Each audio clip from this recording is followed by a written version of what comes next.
My 27-year-old brother, 34-year-old, and his fiancée, 31-year-old, are getting married soon. My husband and I got our invitation, all fine. However, I am having a problem with them.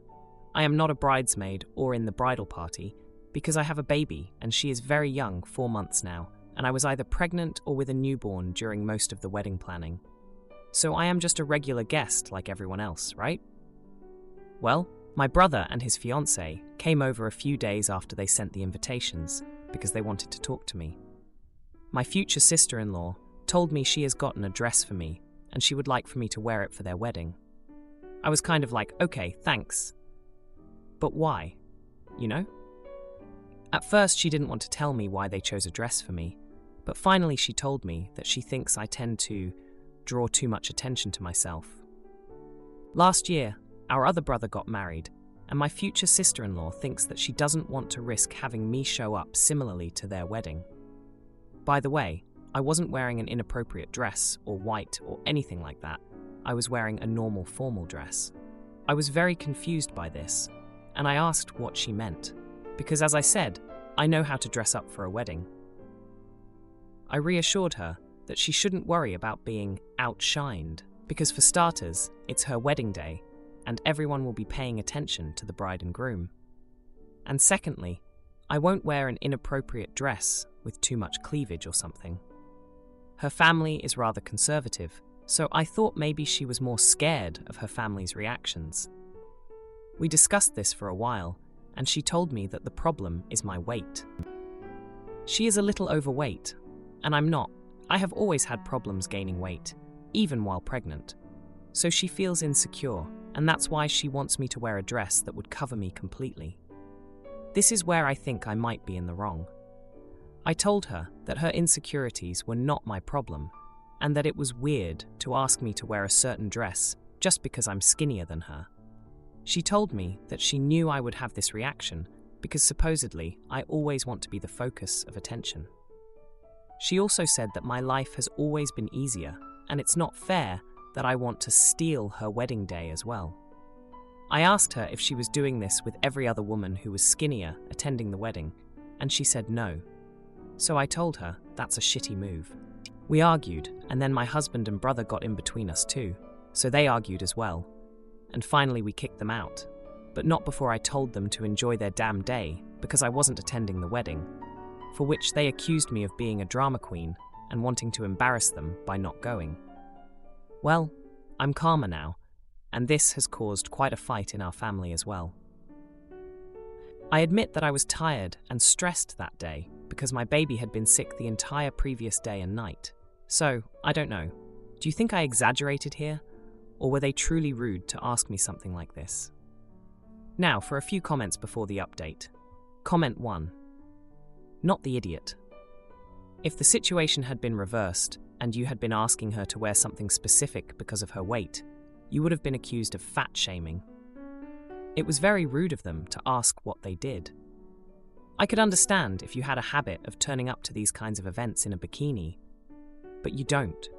You do dress appropriately, so it's all down to her jealousy. Comment 2.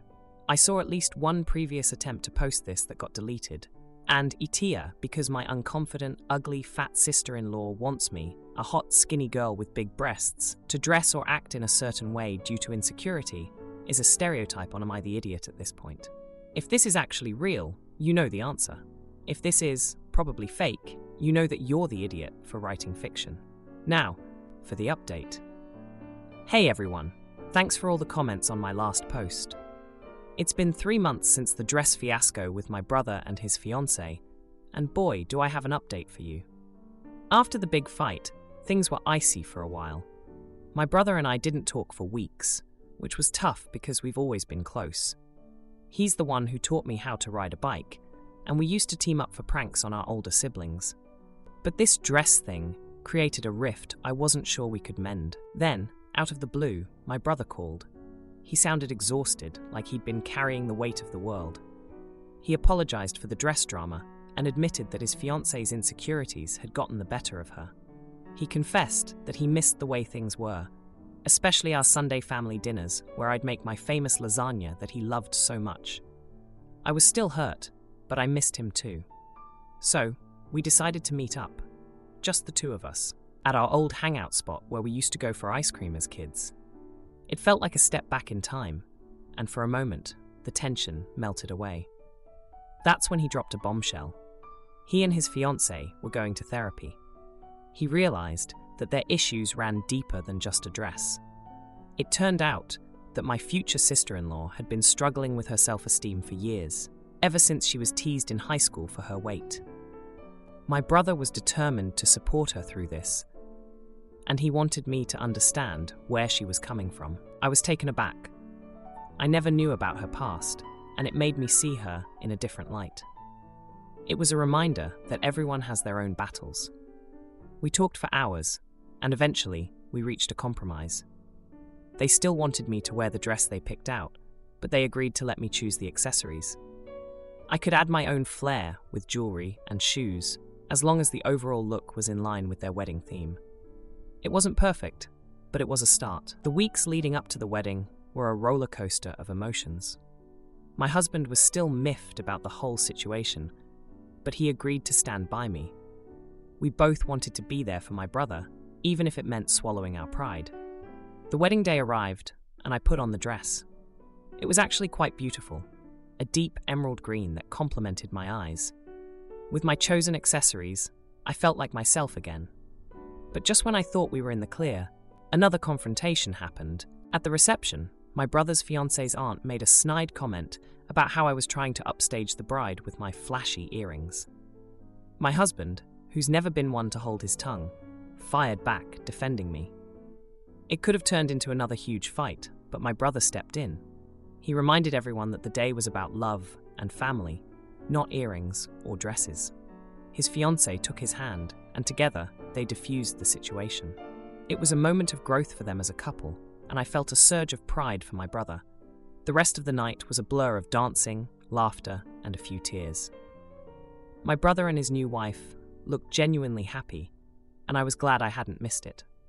As the evening wound down, my brother pulled me aside. He hugged me tight and whispered a thank you in my ear. It wasn't just for wearing the dress. It was for being there, for being his sister. And just like that, the dress that had caused so much strife became a symbol of our family's ability to overcome obstacles. It wasn't easy, and feelings were still a bit tender, but we were finding our way back to each other. So that's where we are now. The wedding is over, and life is slowly returning to normal. My baby is growing fast, and my husband and I are navigating the waters of parenthood together. As for my brother and his wife, they're working on their issues, and I'm cautiously optimistic about our future as a family. My sister's mad I make more at Dad's company, so she demands equal pay, but when offered the same job, she says no, and now she's silent, treating Dad. But oh boy, wait till she hears my plan. My two oldest kids are in college and working part-time to earn spending money. They live at home, and we pay for their tuition, cars, insurance, basically everything except their spending money. I have my own small construction company and run a crew of about 15 men, including my son. Lately, we've been doing mostly roofing jobs. My son's job is to help take off the old shingles, pick up any shingles that miss the dumpster, and help prep the roof. Once the installation starts, he delivers a steady stream of shingles, nails, and other materials to the nailers. It's a dangerous and hard job, so I pay him about $25 per hour. My daughter works as a cashier, but most of the time she's standing at the self-checkout lanes and rarely behind the register. She's paid about $15 per hour. Last weekend, my son bought his girlfriend a new iPhone for Valentine's and was talking about the restaurant he's going to take her. Since it's an expensive phone and restaurant, my daughter asked where he's getting the money. That led to how much I'm paying him, and she got mad. He's been working with me for about 4 months, but she's never shown any interest in what we do or ask anything about his job or pay, so it came as a surprise to her. The short version of a week-long argument in our house is that she thinks it's unfair. He's making so much more than she is. I offered her the same hourly wage if she wants to join her brother on the roof, but she went once and didn't finish out the day. Instead, she wants us to make up the difference between their paychecks. My wife thinks I should come up with an easier job, like just let her pick up the shingles that miss the dumpsters. I said that's an easy job, and I'm not paying her $25 per hour for a minimum wage job. I told her that she can make as much as her brother, but she doesn't want to carry heavy and dirty shingles. Now both women are giving me the silent treatment. Last night, when my wife went so far as to eat dinner with our daughter before my son and I got home at 6, and later went to bed without saying a word to me all night. Update. Hi, and thank you for reading my post and giving me your opinions. I'll answer some common questions. My wife doesn't work.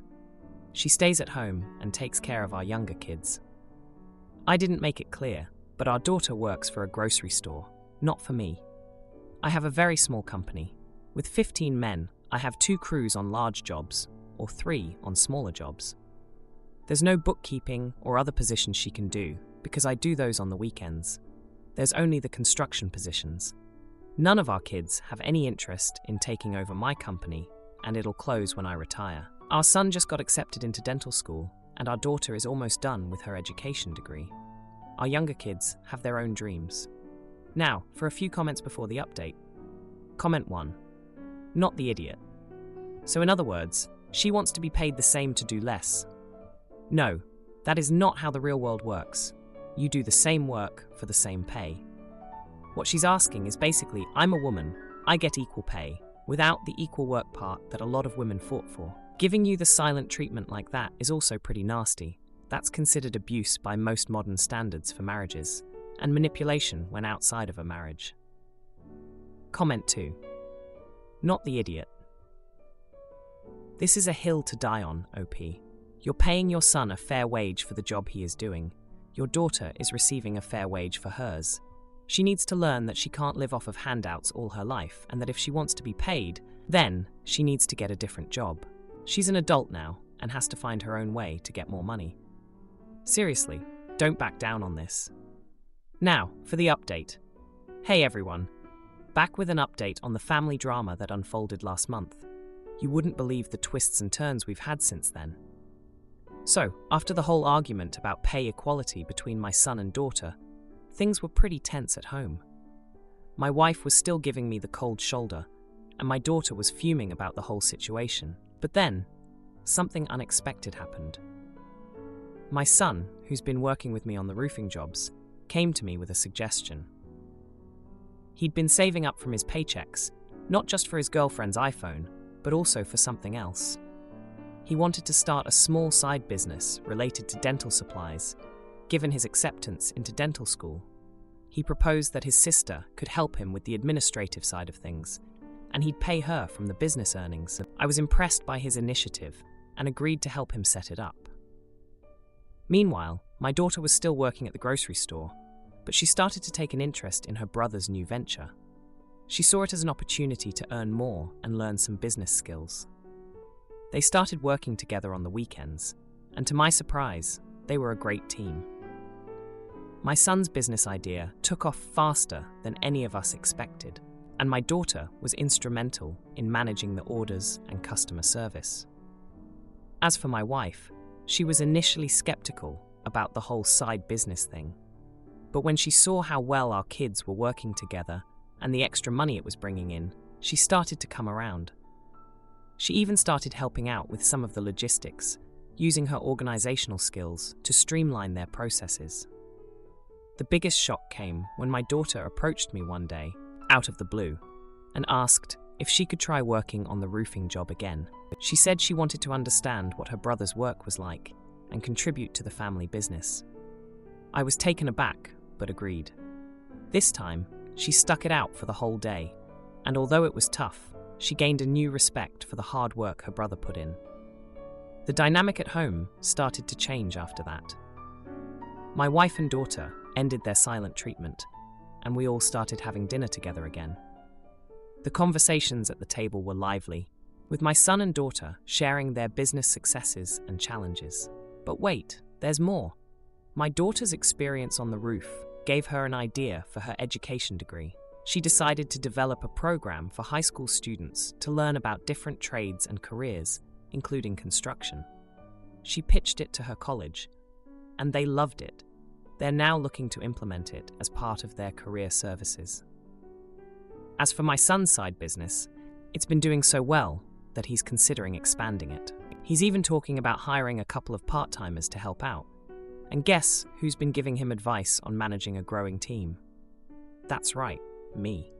It's been a great way for us to bond and for him to learn more about running a business. In the end, what started as a family conflict turned into a period of growth for all of us.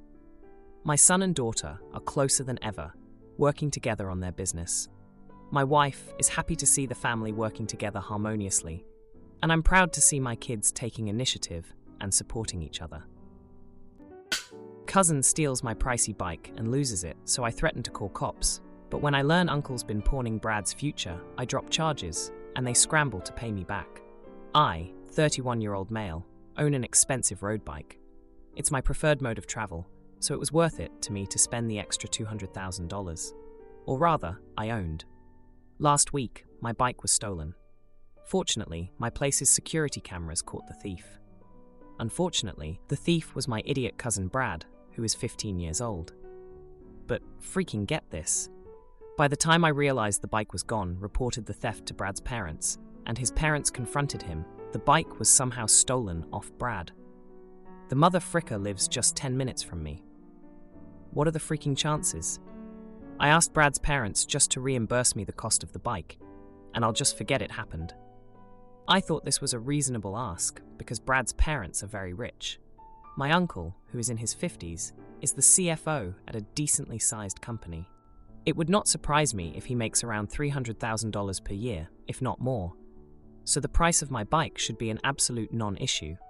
Or so I freaking thought. Apparently, Brad's family has been having financial issues lately. My uncle was made redundant in 2023 and has since developed a crippling alcohol and gambling addiction. They're heavily in debt and are burning through their savings and assets just to keep their mortgage. Brad's mom believes the theft was Brad's way of acting out, having had to adjust to his new lifestyle. Okay, but you know what? I don't care. That may sound harsh, but Brad and his parents have always acted as if they were better than the rest of the family. I grew up listening to my uncle belittle my father and mother for their working-class jobs. So I have exactly zero sympathy for my uncle. I dealt my uncle an ultimatum. He either reimburses me for my bike in full, or I file an insurance claim, which will require that I report that the bike was stolen to the police, handing over all evidence I have of the theft in the process. I gave him until Sunday midnight to pay me, which was an hour ago. He has not paid. So the first thing I'll be doing tomorrow is reporting my cousin to the police. Am I the jerk? Frequently asked questions. Do I actually believe my cousin had the bike stolen off him? Like many of you, I suspect Brad sold the bike. But I have no proof, so I didn't bother pursuing that line of thought. My suspicion is that Brad sold the bike for cents on the dollar. Then when he, or his parents, realized how expensive the bike is, they falsified a narrative, hoping I'd give them a break. What is the value of the bike? I am unsure of its current value, but I bought the bike in 2022 for $10,400 Australian dollars. Do I need the bike? No. I have a car in the meantime, and I can afford a replacement bike. But, in my opinion, that's not a relevant consideration to my decision. Why should I punish myself just because I am responsible with my life and finances? Now, for a few comments before the update. Comment 1. Not the jerk. You gave them the option to escape this. They could have tried to negotiate a payment plan or sell something. Instead, they ignored you, thinking you were bluffing. You deserve compensation, and your insurance will get it for you. The consequences are on their heads. I wouldn't be surprised if Brad sold the stolen bike. That seems more likely than it being coincidentally stolen again straight after. Comment 2. Not the jerk. Kinda suspicious it was stolen 10 minutes after it was stolen from you. They probably sold it.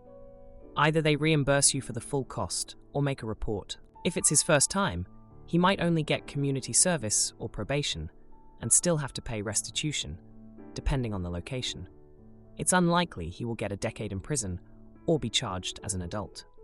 Now, for the update. Hey Reddit, it's been 2 weeks since I last posted about my stolen bike and my cousin Brad's involvement. You guys wanted an update, so here it is. After I gave my uncle the ultimatum, I went ahead and reported the theft to the police the next day. I handed over the security footage and everything. The cops were pretty interested, especially since the bike was worth a lot. They said they'd look into it and get back to me. Now, remember how I mentioned Brad's parents were having money troubles? Well, turns out it was way worse than I thought. My uncle had been hiding the full extent of their financial problems. After I reported the theft, Brad's mom came over crying and told me they were on the brink of losing their house. She begged me to drop the charges, saying Brad was just trying to help out but didn't realize how much trouble he'd cause. I felt a bit bad for them, but I was still angry. I mean, it was my bike, and Brad had to learn his lesson. But then, the plot thickened. Brad's mom confessed that my uncle had been secretly taking loans under Brad's name. He'd ruined his own credit and started using Brad's. That's why Brad stole the bike.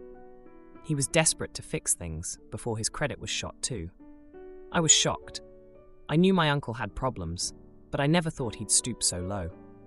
Brad's mom was a mess, and she told me they were trying to get my uncle into rehab for his addictions. A few days later, the police called me. They'd found my bike. It was at a pawn shop across town. The shop owner said a kid matching Brad's description had sold it to him for way less than it was worth. The cops were pressing charges against Brad for the theft, but now I had a decision to make. I went to see Brad. He looked so small and scared. He told me he was sorry and that he just wanted to help his family. He didn't know what else to do. I could see he was telling the truth. He wasn't the cocky kid I remembered. He was just a scared boy in over his head. I thought about my uncle and how he'd always looked down on my family. I remembered the times he'd made snide remarks about my dad's job at the factory or my mom's shifts at the diner. But looking at Brad, I realized he was just a victim in all of this too. So, I made a tough call. I told the police I wanted to drop the charges. I figured Brad had suffered enough with everything going on at home. The cops warned me that without my testimony, the case would be weak, but I was okay with that.